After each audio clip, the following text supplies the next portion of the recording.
And New York City's Department of Buildings is now issuing vacate orders to a synagogue over an illegal underground tunnel in the building. Police say 9 men were arrested on criminal mischief and reckless endangerment charges for using a hole they dug in the wall to access the Brooklyn synagogue during off hours. Brad Milkey, host of the Start Here podcast, is here with more on this. Brad, this all came about because police were responding to reports of a damaged wall and a disorderly group outside. So how did that turn into a secret passageway?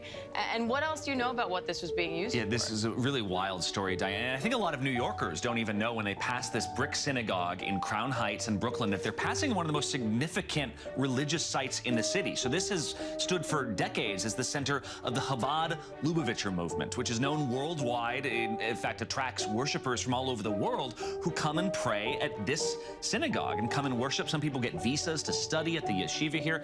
And so what leaders of the synagogue found out recently, apparently, was that some followers, some members, had built a secret tunnel going from other buildings into this space, which was shocking to them. They decided this wasn't okay with the leaders of the synagogue. They bring in a cement mixer to fill it all in, and that's when there's this huge confrontation. Men, as if they were protecting sort of a tree in the forest from being torn down, they actually sit in the tunnel itself to keep it from being filled in. Police are called. There's actually a huge brawl at the site. At one point, people were tearing off pieces of wood to kind of create a barricade, and eventually that results in actually a scuffle with police. Irritant gas is used, and then arrests are made. So really an unbelievable situation that actually exposed some pretty deep fissures in this pretty insular community. So how are officials from this synagogue responding now? Well, this actually created a pretty deep divide, or exposed a divide that's been there for years, because you have to sort of understand about this religious sect, to understand why this tunnel was even being perhaps made, is that for years, this site at 770 Eastern Parkway was led by this world-famous rabbi, known simply as the Rebbe, who created all this. He died in 1994, but until then, he had been arguing for this site to be expanded, saying we need more space. It's actually a pretty cramped space for the number of followers who are there. Well, there are some members of this sect who believe that the Rebbe's not dead.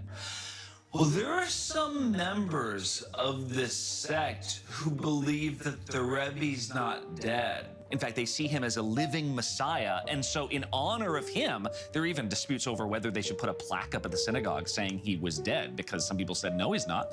And so there were arguments over whether, we should expand this site. Some people thought it was moving too slowly, and so some have speculated that some of these sort of young, more extremist men, younger guys, some of them perhaps even from Israel, decided in his honor to build this tunnel. The synagogue says it's a terrible look for the entire religion, for the entire site, and that's why they're so worried, especially considering these guys might have done more harm than good. Like you said, they're issuing that vacate order.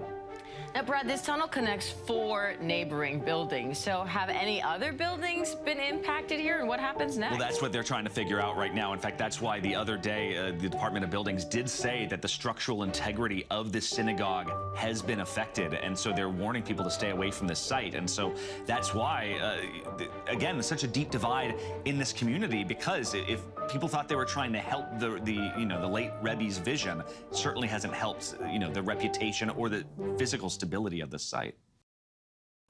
This whole issue with the secret Jewish tunnels reminds me of Bel and the Dragon in the 1611 King James Version, the Authorized Version. These Jewish tunnel rats, the same thing in Bel and the Dragon. In the Apocrypha, the history of the destruction of Bel and the Dragon is cut from the end of the book of Daniel. It concerns the fraud of Bel's priests, of those pagan god priests, that are no gods, is discovered by Daniel, and the dragon is slain, or that dragon is actually destroyed, which was worshipped by the Babylonians. Daniel is preserved in the lion's den. The king doth acknowledge the God of Daniel, and casteth his enemies into the same den. And we're going to start reading in the Apocrypha, Bel and the Dragon. It is only 1 chapter long. Verse 1. And King Astyages was gathered to his fathers, and Cyrus of Persia received his kingdom. And Daniel conversed with the king and was honored above all his friends. Now the Babylonians had an idol called Baal, and there were spent upon him every day 12 great measures of fine flour, and 40 sheep, and 6 vessels of wine. And the king worshipped it, and went daily to adore it. But Daniel worshipped his own power. And the king said unto him, Why dost not thou worship Baal? Who answered and said, Because I may not worship idols made with hands, but the living power, who hath created the heaven and the earth, and has sovereignty over all flesh. Then said the king unto him, Thinkest thou not that Baal is a living God? Seest thou not how much he eateth and drinketh every day? Verse 7. Then Daniel smiled, because he knew the truth, and said, O king, be not deceived, for this is but clay within and brass without, and did never eat or drink anything.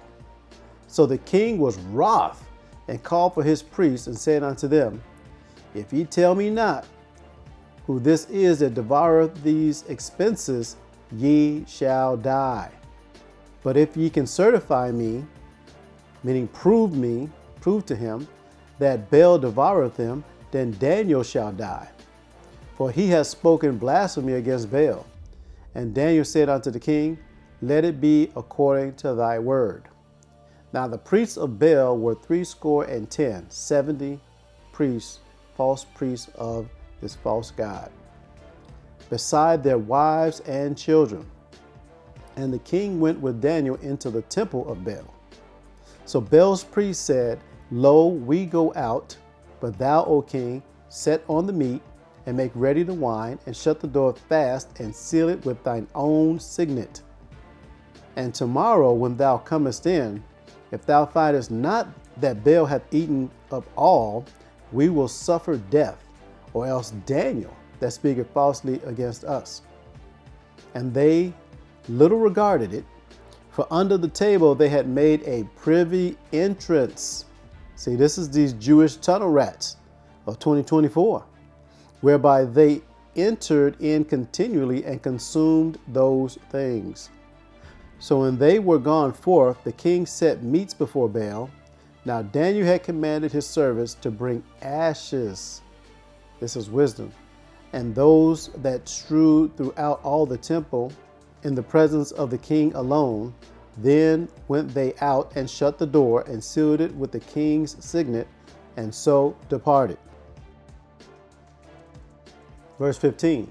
Now in the night came the priests with their wives and children, as they were wont to do, and did eat and drink up all. In the morning betime the king arose, and Daniel with him. And the king said, Daniel, are the seals whole? And he said, Yea, O king, they be whole. As soon as he had opened the door, the king looked upon the table and cried with a loud voice, Great art thou, O Baal, and with thee is no deceit at all. Then laughed Daniel and held the king that he should not go in, and said, Behold, now the pavement, and mark well whose footsteps are these. And the king said, I see footsteps of men, women, and children. Then the king was angry, and took the priests with their wives and children, who showed him the privy doors or the private doors, where they came in, and consumed such things as were upon the table. Therefore the king slew them, and delivered Baal into Daniel's power, who destroyed him and his temple. And in that same place there was a great dragon, which they of Babylon worship.